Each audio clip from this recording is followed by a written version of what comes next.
Uma jovem está morta e as autoridades dizem que foi morta, supostamente pelo pai do namorado dela. Whitney Robson parecia estar vivendo um sonho. Ela tinha acabado de se formar na faculdade, estava começando sua carreira com toda a vida pela frente. Mas agora a pergunta é: como ela morreu? Inicialmente parecia ser um acidente, mas agora a polícia do Alabama está apresentando acusações graves contra um pai cujos advogados afirmam ser inocente e um homem íntegro, não um criminoso. O que parece ter mudado para levar essa investigação a um rumo tão chocante? Estamos acompanhando o caso apresentado pela Law and Crime. Eu sou Chris Stewart.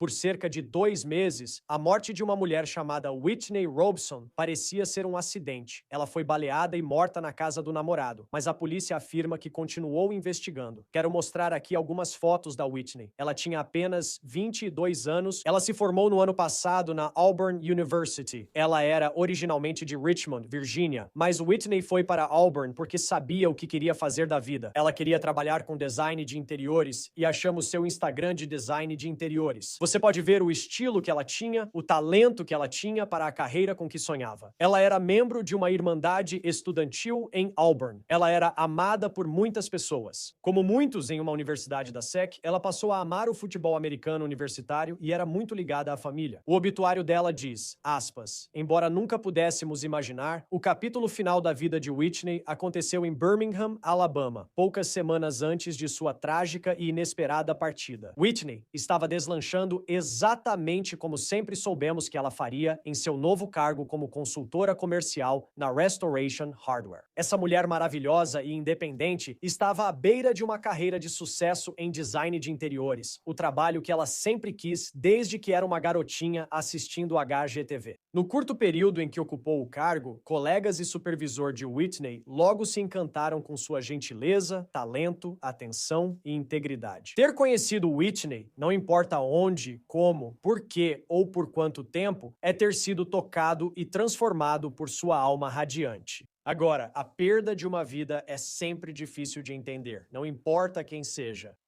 Mas, neste caso, você fica se perguntando como isso pôde acontecer, não apenas como isso pôde acontecer com alguém que fez tantas coisas certas na vida e tinha tanto mais a oferecer, mas como isso pôde acontecer diante do que a polícia informou até agora neste caso. Agora, antes de entrarmos no que estamos aprendendo sobre essa investigação e por que parece que a polícia pode ter avançado com as acusações, quero que você veja uma foto desse homem. O nome dele é Jeffrey Scott Towers. Ele tem 54 anos, ele é do Alabama e é a pessoa que supostamente puxou o gatilho que tirou a vida de Whitney. O site AL.com diz que ele é o pai do namorado dela. Agora, não parece que Towers tenha redes sociais. Então, a única foto que temos dele neste momento, que está circulando pela internet, já que essa história ganhou tanta atenção agora em nível nacional, é a sua foto de fichamento policial. E essa foto foi tirada quando a polícia decidiu prosseguir com as acusações relacionadas à morte de Whitney. Agora, entrei em contato com os advogados de Towers para ver se eles poderiam nos dar alguma informação sobre o que aconteceu. Eles disseram que seu cliente sempre foi, abre aspas, um cidadão produtivo e exemplar durante toda a vida. Também afirmam que ele não tem antecedentes criminais. Então, vamos falar um pouco mais agora sobre o que sabemos sobre como Whitney morreu.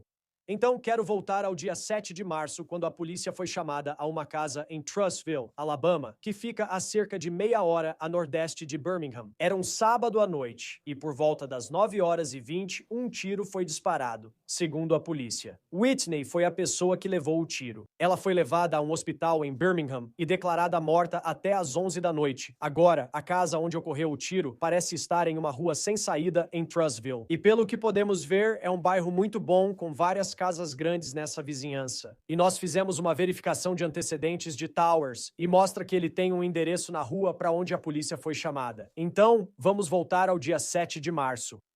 Segundo o AL.com, a polícia se referiu ao incidente na época como isolado e sem ameaça ao público. Agora, como alguém que acompanha casos de crimes reais, você já ouviu essas frases antes. A polícia também disse na época que alguém havia sido detido, mas o nome dessa pessoa, as circunstâncias do que aconteceu, nada disso foi divulgado. O legista do condado de Jefferson, Alabama, concluiu que a morte de Whitney foi acidental, sem acusações feitas. Naquele momento, essa história parecia só uma tragédia, não um caso criminal. Era apenas um caso de sofrimento imenso e de uma perda que a família e os entes queridos jamais superariam. Mas agora tudo mudou. Agora, isso é um caso criminal muito sério. E a polícia apresentou acusações graves contra o pai do namorado de Whitney. Então, cerca de 2 meses após Whitney ter sido baleada e morta dentro daquela casa em Trustville, Alabama, o Departamento de Polícia de Trustville disse, abre aspas, após uma investigação extensa conduzida pela Divisão de Investigações Criminais do departamento, os detetives obtiveram um mandado de prisão em 11 de maio de 2026 através do escritório do promotor do condado de Jefferson, para Jeffrey Scott Towers, de Trustville. A polícia acusou Jeffrey Scott Towers de homicídio culposo. A polícia diz que Towers foi detido em 11 de maio sem incidentes, e ele conseguiu pagar a fiança, que foi fixada em $1.000. Então, ele está em liberdade enquanto o caso segue seu curso no sistema de justiça criminal. Como eu disse, entrei em contato com os advogados que representam Jeffrey Scott Towers. Esta é a declaração que enviaram, abre aspas. O ocorrido com a senhorita Robinson foi trágico. Embora entendamos que o sistema de justiça precise seguir seu curso, sabemos que os fatos vão mostrar que o Sr. Towers não tem antecedentes criminais, sempre foi um cidadão produtivo e exemplar durante toda a sua vida e não é culpado dessas acusações. Fecha aspas. Agora, a grande questão até este momento é o que aconteceu dentro da casa.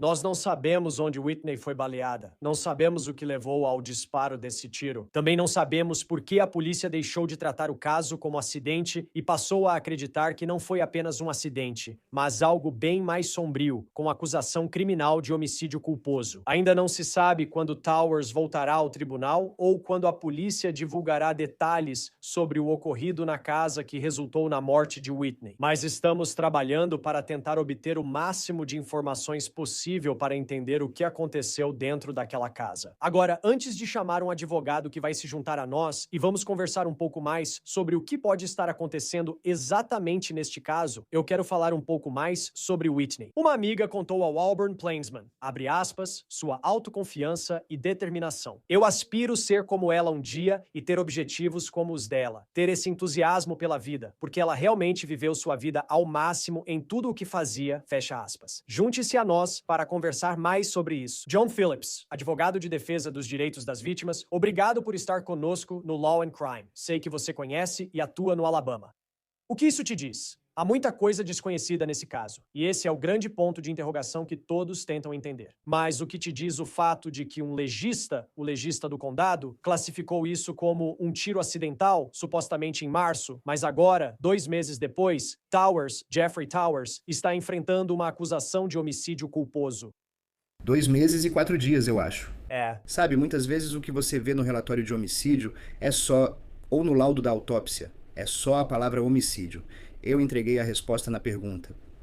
Sabe, os legistas só tentam determinar se uma pessoa matou outra. E eles não entram nos motivos nem em como isso aconteceu. Agora, em alguns momentos, eles são usados de forma forense para analisar a trajetória da bala, os resíduos de pólvora, as marcas de pólvora na pele, todas essas coisas para tentar determinar, sabe? Quem, o que, quando, onde e como. Mas quando você está classificando, sabe, assassinato em segundo grau, homicídio culposo, legítima defesa, isso envolve muitos fatos que vão além daquele corpo.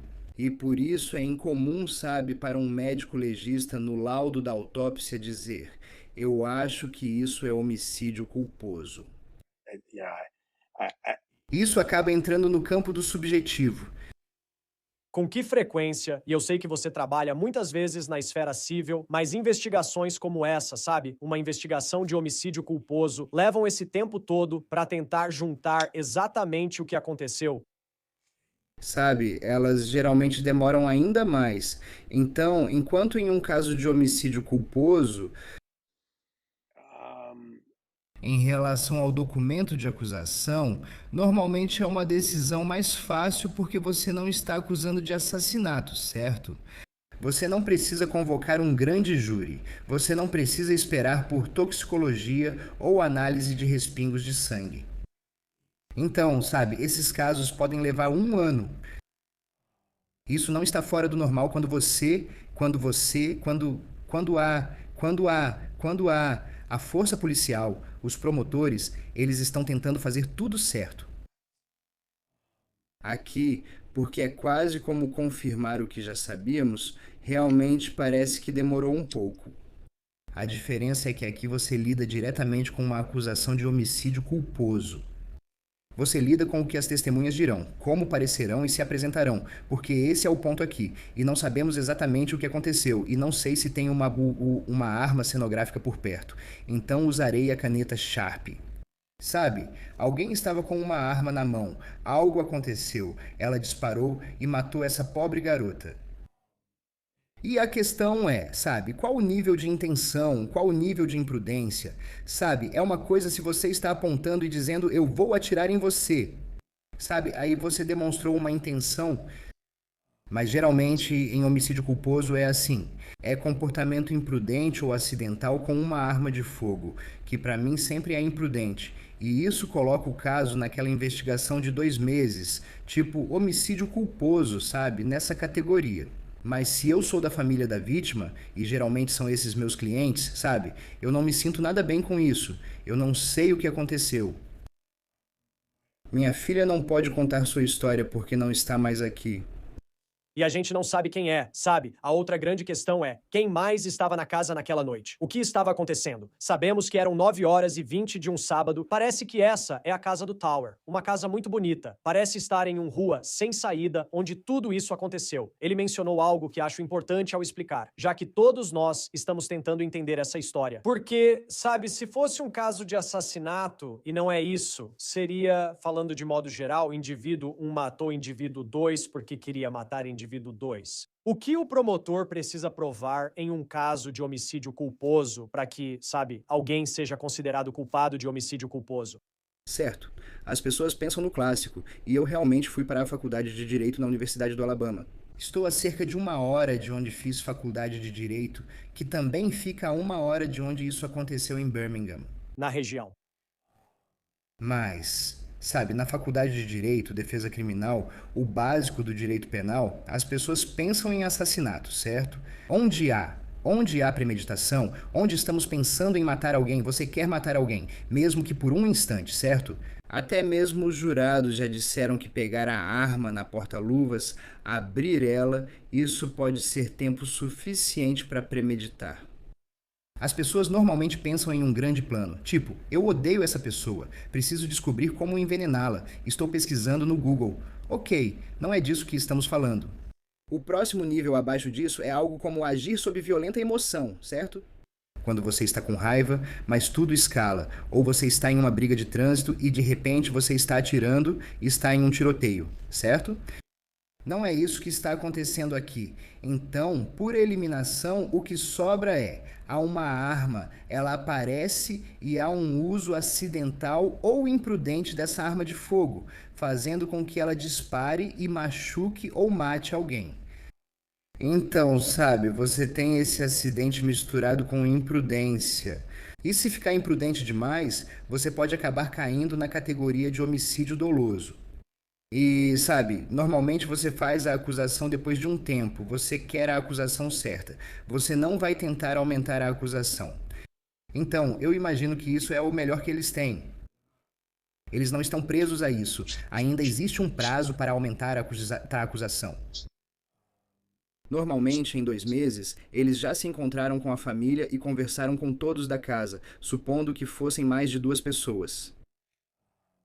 Acho que, mesmo sem citar o nome dele, é razoável supor que o outro rapaz com quem ela se envolvia, provavelmente o namorado, estava lá. Mas a gente já viu esses casos em que uma arma fica largada por aí e um menor pega, e os pais acabam sendo acusados de alguma coisa. E geralmente é homicídio culposo. E é justamente esse período em que as pessoas têm armas guardadas de forma insegura, ou armas que estão misturando com bebida alcoólica, ou misturando com brincadeiras, e nunca jamais faça isso. Certo? Não, e é isso. E, tipo, o Alabama, até mesmo como estado, é um lugar onde acho que a reputação é de que as leis sobre armas não são tão rígidas, digamos assim, como talvez em um lugar como Massachusetts ou Nova York. Nessa situação, de novo, não sabemos. Só deixo o aviso. Não fazemos ideia e queremos descobrir o que ocorreu na casa. Ele está detido, mas com fiança de $250 mil. Ao ver os comentários na postagem do Departamento de Polícia de Trustville sobre essa prisão, o comentário número 1, repetido por várias pessoas, era: como alguém supostamente tira uma vida, mesmo em um homicídio culposo. Mesmo assim, você paga uma fiança acessível e talvez nem passe a noite na cadeia. Sim, essas coisas destroem as famílias, sabe? Porque não só. Então, do jeito que eu falo quando faço apresentações para as famílias, sabe? Eu atuo no Alabama. Atuo principalmente na Flórida agora, mas, sabe, justiça se escreve de um jeito só, justiça. Está na placa do meu carro. De alguma forma, eu consegui isso. Mas isso é definido de muitas maneiras diferentes pelas famílias, e quando elas são vítimas da pior injustiça possível, certo? Quando elas perderam alguém ou ficam tetraplégicas, mas principalmente na morte de uma criança ou de um dos pais, você quer que o processo criminal seja conduzido corretamente primeiro, certo? Não há justiça enquanto o assassino anda livre pelas ruas. Muito raro. Depois existe algo como justiça administrativa. Há casos de justiça como o de Jordan Davis, que foi baleado e morto. Sua mãe virou deputada após começar a apresentar petições ao Congresso. E então Lucy Macbeth chegou a se tornar deputada, trabalhando em leis sobre armas dentro de Washington, D.C. Existe esse movimento dentro de você. E o processo civil está junto com isso, e às vezes uma acaba facilitando a outra no tribunal da opinião pública, onde você quer que a história do seu filho seja contada. E então tem todas essas coisas. E quando estou sentado com a família de uma vítima e digo, sabe, deixa eu, acho que vou explicar a Constituição dos Estados Unidos. Vou verificar minha declaração de direitos e como funciona a tua fiança. Ele tem direito a uma fiança razoável e a se reunir sozinho com advogados. Eles não querem ouvir isso, né? Porque a filha deles não pode ser solta sob fiança. A filha deles não pode sair por aí andando neste mundo. E isso realmente dói. Realmente me parece pouco. Mas, de novo, acho que isso vai ser parte do que os fatos mostram, que essa arma era protegida pela Segunda Emenda. Só foi deixada ou usada de uma forma que não deveria, mas sem intenção maliciosa. Em alguns casos, a fiança tipo dá para tirar alguma conclusão sobre a força do caso dos promotores se um juiz olhou para esse caso e simplesmente disse: vamos fixar em $5 mil em vez de, sei lá, se ele fosse mantido sob fiança de 100 mil ou algo maior que isso. Mas, sabe, se ele pagar 10%, isso realmente não é muito dinheiro para ter que desembolsar para poder sair enquanto o caso continua. Isso diz alguma coisa quando você vê uma fiança tão baixa sobre como o juiz pode estar olhando para o caso e pensar: eu não acho que seja tão forte assim? Com certeza, pois há pressão pública pela divulgação das fianças que você define. Você sabe, em casos envolvendo policiais, agressão a um policial, tradicionalmente em todo o país, essas situações recebem fianças mais altas. Por quê? Porque esses juízes têm esses policiais em suas salas de audiência o tempo todo e querem proteger a polícia. Essa mesma agressão contra uma pessoa em situação de rua não terá a mesma fiança. Deveriam? Provavelmente, mas é a natureza do crime. E aqui, se fossem jovens de 19, 20 anos e isso acontecesse em comparação com formados na faculdade, acho que faz diferença, sabe, se o álcool estava envolvido. Acho que isso influencia na justa causa e na probabilidade de cumprir o ônus da prova quando um juiz está tentando definir uma fiança justa. Então, sim, os fatos realmente importam. E, sabe, a gente não sabe o quanto isso foi contestado pelo Estado, porque normalmente são eles dizendo: meritíssimo, queremos sem fiança ou, sabe, $1 milhão. Sabe, com tão pouca informação, talvez eu esteja interpretando demais isso. Ao ver a declaração divulgada, percebi que Johnny Amari, advogado criminal de Birmingham, era o responsável. A frase que ele disse sobre o cliente dele foi: "Sabemos que os fatos vão mostrar que o Sr. Towers não tem antecedentes criminais. Ele tem sido um cidadão produtivo e exemplar por toda a sua vida e não é culpado dessas acusações." E a parte de cidadão exemplar, a parte produtiva, a parte de não ter antecedentes criminais, nada disso, em alguns casos, pode influenciar no que aconteceu naquela noite em particular, mas é algo que você quer divulgar em favor do seu cliente, porque, neste momento, eu acho que ele não tem redes sociais. Então, a única imagem que temos do cara é a foto dele na delegacia em um caso de homicídio culposo. Quando analisamos o que aconteceu e as circunstâncias, quão relevante é o caráter da pessoa acusada para decidir se e quando o caso irá a julgamento? É enorme, e o Tribunal da Opinião Pública é o primeiro a cravar os dentes nisso. Advogados devem ser responsáveis nas declarações à imprensa. Acho que ele fez um bom trabalho. Não atuo mais na defesa criminal, só tenho um caso restante. Joe Exotic fez eu perder a vontade de atuar na defesa criminal. Mas houve momentos em que eu disse: tudo bem, você tem essa foto de ficha criminal. Me dê uma boa foto para eu substituir, e talvez alguns só usem sua boa foto. Mas às vezes você não quer nada por aí. E quando se trata novamente da subjetividade do homicídio culposo, não estou falando de crime subjetivo. Estou dizendo que você sabe, as circunstâncias, as evidências circunstanciais que entram nisso às vezes dependem do histórico criminal, da ética e da moralidade.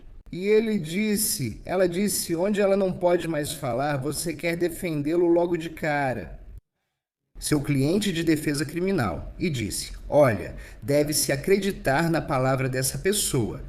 Deixe essa pessoa em paz porque você sabe, quanto mais famoso o caso, mais essa pessoa vai ser, você sabe, incomodada no Piggly Wiggly ou no Winn-Dixie. Isso é no Alabama, aliás. Tinha que fazer uma referência ao Piggly Wiggly. Isso mesmo. Mas é isso, tudo importa e influencia na fiança e em quão rápido o caso vai ser processado. Sabe, normalmente, porém, nesse ponto a gente já tem algum nível de fatos. Sabe, a arma foi deixada em cima de uma mesa ou estava sendo jogada pela sala, ou seja lá qual for o cenário que levou ao homicídio culposo e à morte. Você normalmente saberia mais até agora. Mas sabe, eu só fico pensando na família dessa pobre jovem que provavelmente sabe mais do que a gente, mas ainda está de luto e no escuro. E por fim, eu não sei se a família dela já contratou um advogado para isso. Eu não sei se existe algum tipo de ação civil que possa surgir. Mas como uma acusação de homicídio culposo impacta qualquer tipo de ação civil que uma família numa situação como essa possa mover? Sim, antes de tudo, há uma ação civil por morte injusta cabível aqui. Sabe, e existem prazos de prescrição dependendo do estado, geralmente de 1 a 2 anos. Uma família do Alabama me ligou semanas atrás querendo ajuizar uma ação civil por morte injusta, e agentes do estado disseram que ainda havia um caso até a condenação. E eu disse, infelizmente, isso não é verdade. Sabe, é a partir da data da perda, é a partir da data do tiroteio que o lado civil precisa agir. E então eles precisam, depois que terminarem o luto, sabe? Nunca se supera o luto pela perda de um filho, mas eles precisam dar andamento a isso e conversar com alguém. Porque há uma ação civil por morte injusta. Agora, a questão é se há seguro, se existem bens. Essa é uma análise completamente diferente, mas isso, sabe, preenche os requisitos de uma ação civil por morte injusta, tanto contra o atirador quanto contra qualquer pessoa que, sabe, possa ter estado envolvida. Já processamos até um fabricante de armas em um caso. Sabe, existem leis que, se a arma disparar acidentalmente, há hipóteses de imunidade, mas também de cabimento de ações contra fabricantes de armas, vendedores de armas, todo esse espectro. Você simplesmente não sabe o suficiente agora. Sabe, a cobertura de seguro é feita para não permitir que esses casos prossigam ou tenham cobertura do seguro. e aí a pessoa acaba tendo que pagar sozinha por um advogado civil, além de pagar por um advogado criminal. Mas, sabe, há muitos advogados, eu incluso, que pegam esses casos. Em Birmingham, alguns dos meus grandes amigos lidam com esse tipo de caso. Sim, vamos ver o que acontece. Ainda há muito a aprender neste caso. Uma perda trágica de uma jovem com a vida inteira pela frente. John Phillips, advogado de direitos das vítimas, sempre bom tê-lo no Law and Crime. Obrigado por participar.